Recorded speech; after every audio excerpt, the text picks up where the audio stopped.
Ici, les murs et les portes, dont certaines resteront à jamais closes, portent l'empreinte des héros que Douiret a engendrés. Là, la maison d'Ayantraine, une famille décimée dont Bahia décédée au Maquis à l'âge de 20 ans, celle de Mohamed Sota, auteur de 28 attentats, des frères Ben Ouda, des Ben Medea, de Sirebeh Benzina et de tant d'autres. La plupart des moudjahidines passaient par Douiret. Et 90% des habitants de Douiret étaient des moudjahidines. C'était un refuge et puis le Maquis n'était pas très loin. Et puis, je vous parle de Douiret pour ne pas oublier Mustafa Sidi Khlef. C'est un habitant de Douiret. C'est le premier, comme je vous ai dit, condamné à mort en Algérie. هو premier condamné à mort, premier exécuté, c'est Zabane. شو نقول لك هذا؟ قلت لك هذا هم خرجوا منها رجال. هنا كاين ولاد بوزو ثلاثة. كاين بعد من الوزير. ما شهيد.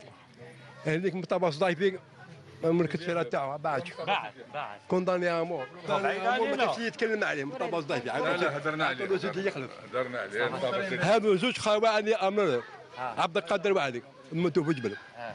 Il faut dire que les forces coloniales se hasardaient rarement, sinon en renfort, dans les ruelles sinueuses et labyrinthiques de la ville ottomane.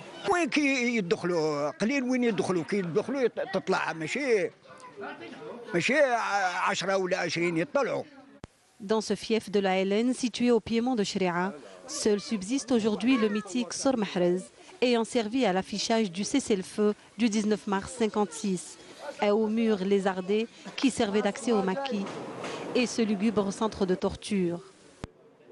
هذه الحومه هنايا راهي من هي حتى لهنا شحال فيها 200 متر 150 متر فيها 9 شهداء.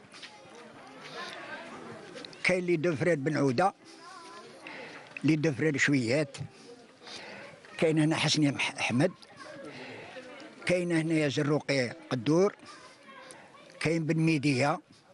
هذه زنقه واحده، هذه شهداء بلا خلينا اللي مازالوا حيين ولا كذا. Douiret, à l'époque ottomane, on l'appelait le Bled Sultan. Et ce quartier fait partie de notre passé et de notre mémoire.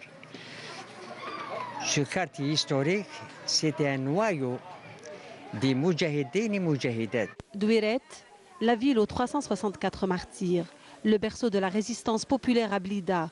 Ses habitants se souviennent toujours et encore des vaillants révolutionnaires qui font aujourd'hui la fierté de ce quartier oublié.